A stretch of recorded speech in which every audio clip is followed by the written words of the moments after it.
ಆತ್ಮೀಯ ವೀಕ್ಷಕರೇ, ನೀವು ನೋಡ್ತಾ ಇರೋ ನಂಬರ್ 12ಗೆ ಸ್ವಾಗತ ಬಯಸುತ್ತೇನೆ. ವೀಕ್ಷಕರೇ, ನಾನು ಸಯ್ಯದ್. ಭಾರತ ದೇಶದಲ್ಲಿ ಬೆಳಗಾವಿ ಅಂದರೆ ಎಲ್ಲರಿಗೂ ಅದ್ಭುತವಾಗ್ಬೋದು. ಬೆಳಗಾವಿ ಏನು ಕೊಡುಗೆ ಕೊಟ್ಟಿದೆ.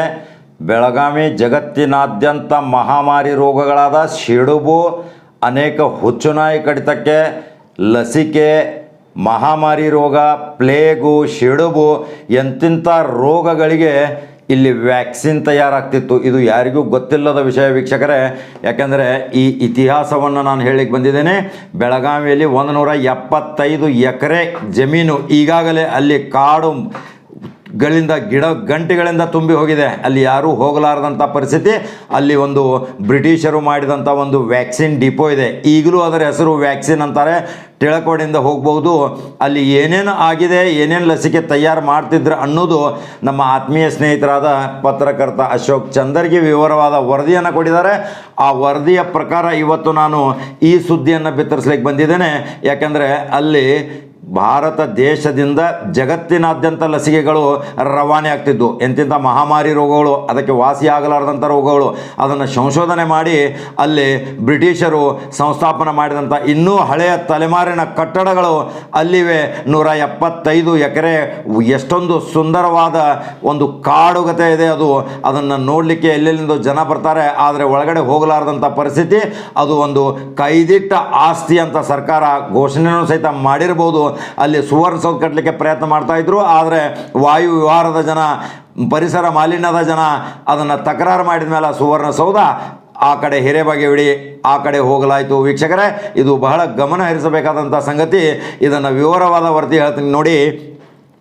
100 ವರ್ಷಗಳ ಹಿಂದೆಯೇ ಬೆಳಗಾವಿಯ ವ್ಯಾಕ್ಸಿನ್ ಒಂದು ಸುಂದರ ತಯಾರಿಕೆ ಕೇಂದ್ರಬಿಂದವಾಗಿತ್ತು. ಇಡೀ ದೇಶಕ್ಕಲ್ಲದೆ ನೆರೆಹೊರೆಯ ದೇಶಗಳಿಗೂ ಇಲ್ಲಿಂದಲೇ ಹೋಗುತ್ತಿತ್ತು. ಕೊರೋನಾ ಮಹಾಮಾರಿಗೆ ವಿಜ್ಞಾನಿಗಳು ಕಂಡು ಹಿಡಿದ ಅನೇಕ ನಮೂನೆಗಳ ವ್ಯಾಕ್ಸಿನ್ ಅಥವಾ ಲಸಿಕೆಗಳು ಈಗ ಬರುತ್ತಿವೆ. ಇಂದು ಜನವರಿ 16ರಿಂದ ದೇಶದ ಅನೇಕ ಭಾಗಗಳಲ್ಲಿ ಕೊರೋನಾ ಸೇನಾನಿಗಳಿಗೆ ಲಸಿಕೆ ನೀಡುವ ಕೆಲಸ ಆರಂಭವಾಗಿದೆ. ದೇಶೀಯ ಮತ್ತು ವಿದೇಶದ ಅನೇಕ ಲಸಿಕೆಗಳು ಮಾರುಕಟ್ಟೆಗೆ ನುಗ್ಗುವ ದಿನಗಳು ದೂರವಿಲ್ಲ. ಬೆಳಗಾವಿಯಲ್ಲಿ ಕಳೆದ 100 ವರ್ಷಗಳಿಂದ ಅಸ್ತಿತ್ವದಲ್ಲಿರುವ ವ್ಯಾಕ್ಸಿನ್ ಡಿಪೋ ಹೆಸರಿನ ಅತ್ಯಂತ ಹಳೆಯ ಕಟ್ಟಡದಲ್ಲಿ 1909ರಲ್ಲೇ ಇಂಥ ಅಪರೂಪದ ಲಸಿಕೆಯೊಂದು ಸಿದ್ಧವಾಗುತ್ತಿದ್ದು ವೀಕ್ಷಕರೇ, ಎಂಬುದು ಬಹಳಷ್ಟು ಜನರಿಗೆ ಗೊತ್ತಿಲ್ಲ. ಜಾನುವಾರುಗಳಿಗೆ ಬರುತ್ತಿದ್ದ ಸಿಡುಬು ರೋಗದ ಚಿಕಿತ್ಸೆಗಾಗಿ ಲಸಿಕೆಯನ್ನು ಕಂಡು ಹಿಡಿದಿದ್ದು 1904ರಲ್ಲಿ ಕ್ಯಾಪ್ಟನ್ ಹುಚಿನ್ಸನ್ ಅಂತ ಒಬ್ಬ ವಿಜ್ಞಾನಿ, ಬ್ರಿಟಿಷ್ ಅಧಿಕಾರಿ ಬೆಳಗಾವಿಯಲ್ಲಿ ಲಸಿಕೆ ತಯಾರಿಕಾ ಕೇಂದ್ರ ಆರಂಭಿಸಿದ. 1909ರಲ್ಲಿ ಇದಕ್ಕಾಗಿಯೇ ಒಂದು ಕಟ್ಟಡ ಕಟ್ಟಲಾಯಿತು. ಆ ಹಳೆಯ ಕಲ್ಲಿನ ಕಟ್ಟಡವೇ ಈಗಲೂ ಬೆಳಗಾವಿ ತಿಳಕೋಡಿಯ ಮೊದಲ ರೈಲು ಗೇಟ್ ಸಮೀಪದಲ್ಲಿದೆ. ಅದನ್ನು ನೋಡಬಹುದು ವೀಕ್ಷಕರೇ. ಈ ಕಟ್ಟಡದಲ್ಲಿಯೇ ಕೆಲವು ಆರೋಗ್ಯ ಇಲಾಖೆ ಕಚೇರಿಗಳಿವೆ.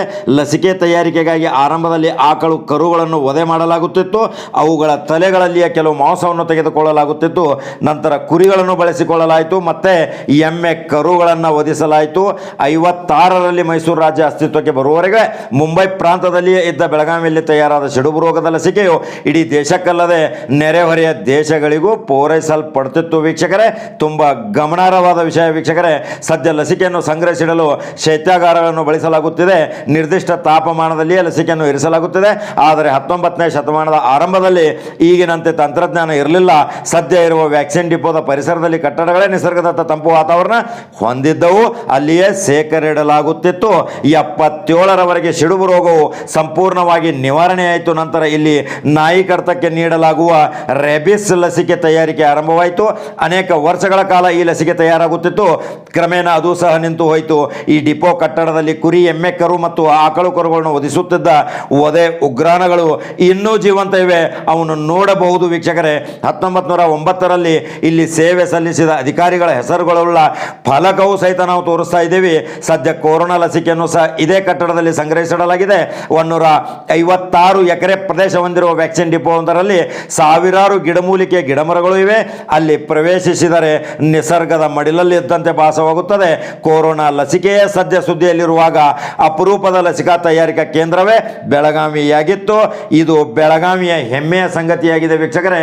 ಇದನ್ನು ಈಗಲೂ ಸಹಿತ ನೀವು ಬಹಳ ಸಮೀಪವಿದೆ. ಬೆಳಗಾವಿ ನಗರದಿಂದ ತಿಳಕೋಡಿ ಹೋಗು ಮೊದಲನೇ ಗೇಟ್ ಪಕ್ಕದಲ್ಲಿ ವ್ಯಾಕ್ಸಿನ್ ಡಿಪೋ ಅಂದರೆ ಅಲ್ಲಿ ಹೋಗಿ ನೋಡಬಹುದು. ನೋಡ್ಬೋದು. ಆ ನಿಸರ್ಗ ತಾಣ ಮಡಿಲು ಎಷ್ಟೊಂದು ಸುಂದರ ತಾಣವಾಗಿ ಕಾಣ್ತಾ ಇದೆ. ಇದೇ ಇವತ್ತಿನ ಮಹತ್ವದ ಸ್ಟೋರಿ.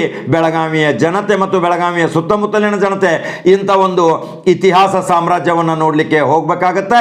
ದಯಮಾಡಿ ಹೋಗಿ, ಸಮೀಪವಿದೆ, ಅಲ್ಲಿ ನೋಡಿದರೆ ನಿಮಗೆ ಸೊಬಗು ಕಂಡು ಬರುತ್ತೆ. ಎಲ್ಲೋ ಒಂದು ದಟ್ಟಾರಣ್ಯದಲ್ಲಿ ಪ್ರವೇಶ ಮಾಡಿದಂಗೆ ಕಾಣುತ್ತೆ. ಅದನ್ನು ನೀವು ನೋಡಿ. ನಂಬರ್ 1 ಚಾನಲ್ ಫಾಲೋ ಮಾಡೋದನ್ನು ಮರೆಯಬೇಡಿ. ನಂಬರ್ 1 ಚಾನಲ್ ಸಬ್ಸ್ಕ್ರೈಬ್ ಆಗಿ ಬೆಳಗಾವಿ ಏನು ಕೊಟ್ಟಿದೆ ಜಗತ್ತಿಗೆ, ದೇಶಕ್ಕೆ ಅನ್ನೋದೇ ಇವತ್ತಿನ ಕಂಪ್ಲೀಟ್ ಸ್ಟೋರಿ. ವೀಕ್ಷಕರೇ, ಮತ್ತೆ ಮಹತ್ವದ ಸುದ್ದಿಯೊಂದಿಗೆ ಬರ್ತೇನೆ ವೀಕ್ಷಕರೇ. ನಮಸ್ಕಾರ.